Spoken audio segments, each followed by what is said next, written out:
licenses here from what the maximum they were allowed to award. So why can't they have these clubs reapply periodically? I wonder whether they'll back down with Rovers launching this.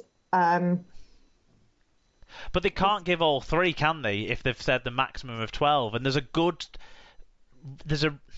rationale, there's a strategy behind that, and whilst we might not all agree with that, or we might want to see something different, it's quite simply, in this country, we don't have enough people playing rugby league, and we don't have enough people who then play rugby league to a high enough standard to eventually be a top Super League player. We just don't have that, that pyramid of players coming through. You need what? Probably 100 players for every player that's going to get through to the first team. And then if you talk about a player who's going to play regularly in the first team or play on the international stage, you're talking maybe 500 players or something for every one that's going to play internationally. But we don't have that many players for each club to run an academy at the moment. No, I think another. For me, I mean, I know that they're selling this as a good thing, but the fact that these development team, the college things are going to play over the winter, but I don't see how that is a positive, because it's very hard to feed in then from the winter league into a summer league, because it is different. Well, what you'd be hoping is that you get these players who come through the developmental academies to pick up a community game side to play with in the summer, wouldn't you? That's the way it integrates. But you're right, that needs planning, that needs thought, that needs understanding. What we need is kind of like what Lee said. We need clubs getting into schools, getting into community clubs, having a network around, not just in the local area necessarily, but further afield if possible, that they're using all these things to feed in. We need the RFL to support that strategically. We need a way of making sure that, scholarships, right? I have some issues with scholarships, but when I see actually what they do with the kids on the scholarships, I think, shit, actually, they're doing good stuff for those kids. So we need a blend here so that the scholarship kids can still be playing in their community games. So some sort of more formalised dual registration out there. You're going to get some of your academy players that'll play in the reserves games when they come around. Well, the ones that don't, they need to be able to go back to their community games. So I think it's blending those things and thinking of it in a different way to get players being reintegrated back into the community game, so that when a player loses his opportunity, when Castleford don't pick anyone to play in their first team because they want to sign someone from, Australia instead to play there, so they bring in Jesse Selny-Lefeo rather than play. I'm trying to think. Jack Ray or someone is a name that I'm thinking as a guy who came through Cass in the pack that never got a chance. So instead of doing that, that player will still be closely linked to his community club through during his scholarship time, still being involved at his community club as well. During his academy time, having the opportunity to be involved at the community club as well, so that then he might not be lost to the game necessarily if he doesn't get a semi-professional contract when Castleford never give him a first team appearance. That kind of situation, and that's just an example that came off the top of my head, and Jack Ray might have actually played at Wakefield, come to think of it. But anyway, that's... So it's local club then. But people need to have what I'm saying is there need to be that integration throughout, so that players lost to the academy level that you do lose off, that don't go into the professional or semi-professional game, go back into the community game. Then they might find a way back into League One. Then they might find the way into the Super League. Matty Ashton didn't come through the traditional way.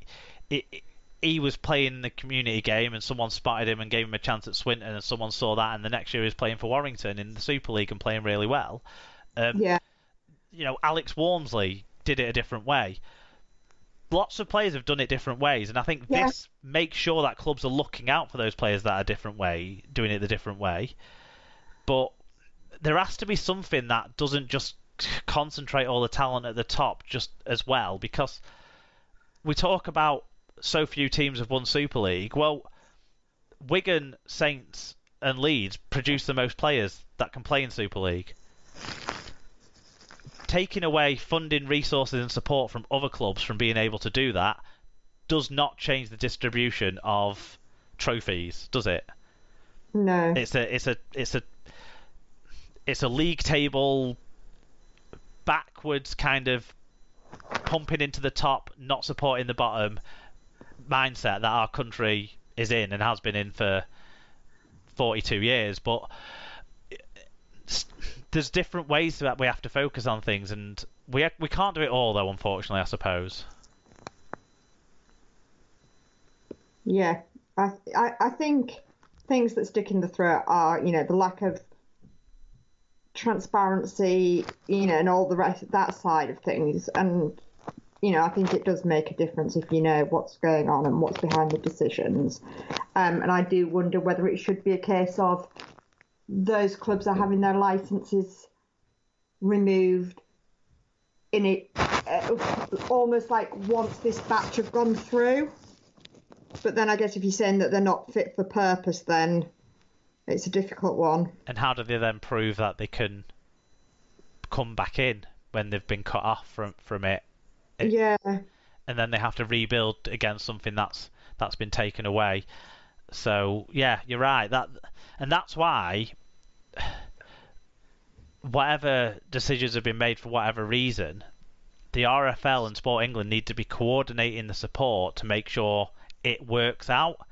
Yeah. Let's see how that goes. You're failing. Yeah.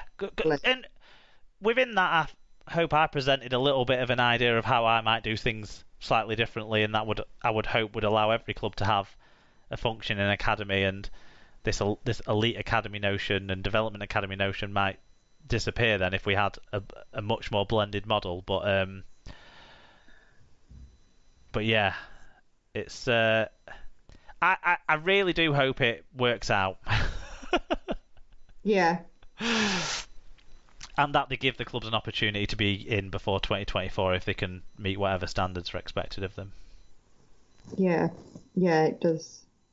But then, if you just worry, don't you? Would you want your kid going to one where they've already had the thingamabob pulled once? Or do you assume that actually they've had it pulled and they've now got it sorted, so they're all right going forwards? Well, that's the final conversation about this, because you've got a kid. I haven't got any kids, but you've got a kid that plays in the community game that, it's a long way off having a realistic conversation about whether he could actually play for Hull FC, but his aspiration is to play for Hull FC, ultimately. That's what Joshua will want to do. So,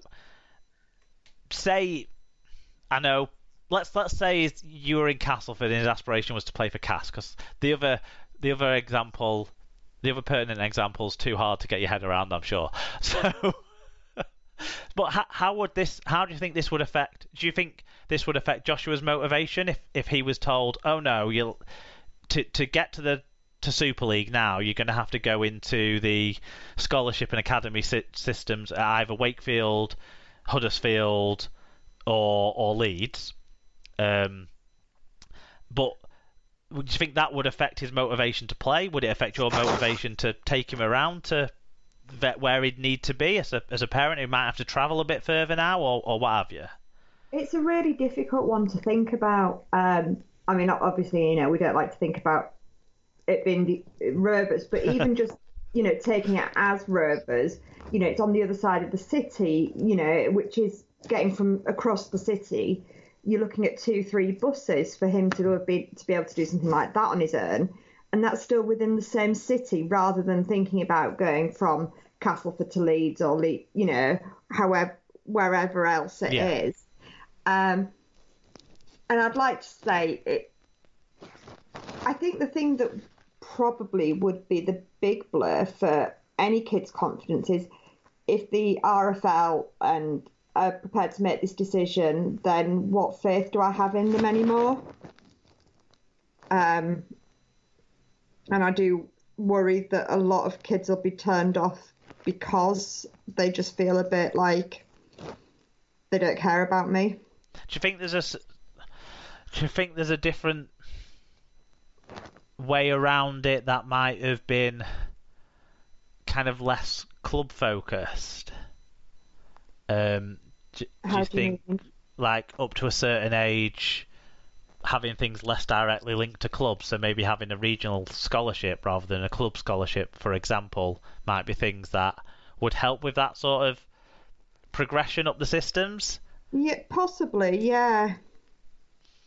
Or do you think it actually might open other opportunities up because he could go to a sports college instead of if he didn't get into an academy, he could go to a sports college, work on his game, playing open age at 16, 17 rather than playing against 19-year-olds every week in the academy.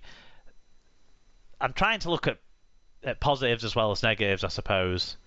Yeah, I think I don't know. I'm struggling to sort of get my head round it and sort of how it would impact on them. Yeah. Fair enough. Yeah. And I think, do you know what, Sarah? I think that confusion is what's causing a lot of the anger at the people that are more directly affected by it with their specific clubs. So yeah, in a way, I think that's a good way to round off what I hope has been a broad and all points encompassing thing. I tried to do a little bit of devil's advocate, given all the fan views were one-sided. Yeah, I'm not sure you'll have convinced anybody, but I was not trying to convince anyone. I was playing devil's advocate. Right, let's whiz through the rest of the news, and we'll start with news that Catalans are considering taking legal action against Israel Folau after Queensland side Southport Tigers revealed plans to sign him. Folau, 32, has been given compassionate leave by the Dragons at the start of the year after a family member fell seriously ill, but remains under contract. The former Australia international appeared at a press conference in Brisbane on Friday where he said everything in the Bible's correct, and also alongside Queensland MP Clive Palmer, his sponsor, who has threatened legal action of his own if the player is prevented from resuming his career alongside his two brothers at the Southport club. Messy stuff around Israel Folau. He never quite has a clean transition, does he? No. I mean, to me, it's clear cut. If he's under contract, he's under contract. But then if he's playing in some third-rate backwater competition, does the contract apply to, does his registration apply? I don't know. It's weird, isn't it? Yeah. Ultimately, let him stay over there, let him play over there, and let him not be our concern anymore. We won't have to talk about it. Do you know what? I wasn't even going to talk about it until the Catalans legal action side of it came out, Sarah. Yeah. Because that affects our competition then, doesn't it? Yeah, well, just, let them get on with it. Yeah. League clubs will come together in round 9, which is the 10th to the 12th of June, in support of Stonewall's Rainbow Laces campaign. The Rainbow Laces campaign normally takes place in December when Super League is out of the season. However, following consultation with Stonewall, Sky Sports and its clubs, Super League decided it wanted to acknowledge the campaign during the regular season. Super League's commitment to the Rainbow Laces campaign is an important part of the sport's wider anti-discrimination campaign, Tackle It. The round will highlight the importance of issues surrounding discrimination based on sexuality and gender identity, as well as the positive work done both within the sport and the wider community. Players and match officials will be encouraged to support the campaign, and the clubs will be provided with pairs of Stonewall Rainbow Laces for players to wear during round 9 fixtures. I hope somebody will be lacing people's boots for them. LED perimeter boards at stadiums will highlight the campaign, and supportive messaging will feature across Super League social media channels. Are you suggesting Super League players can't tie their shoelaces? Possibly. I also, the real cynic in me wants to say this will be the round that, there's a big kick-off over somebody saying something to somebody else. Well, we juxtaposed it with Israel Folau, didn't we? And that was kind of only because they were their only Super League relevant news stories, but I think we've seen individual clubs, haven't we, before try to make stands against this. It's good to see the competition coming together to put together a united message, and like you say, let's hope there's nothing done that derails the message here that, along with all sorts of discrimination based on sexuality and gender identity don't belong within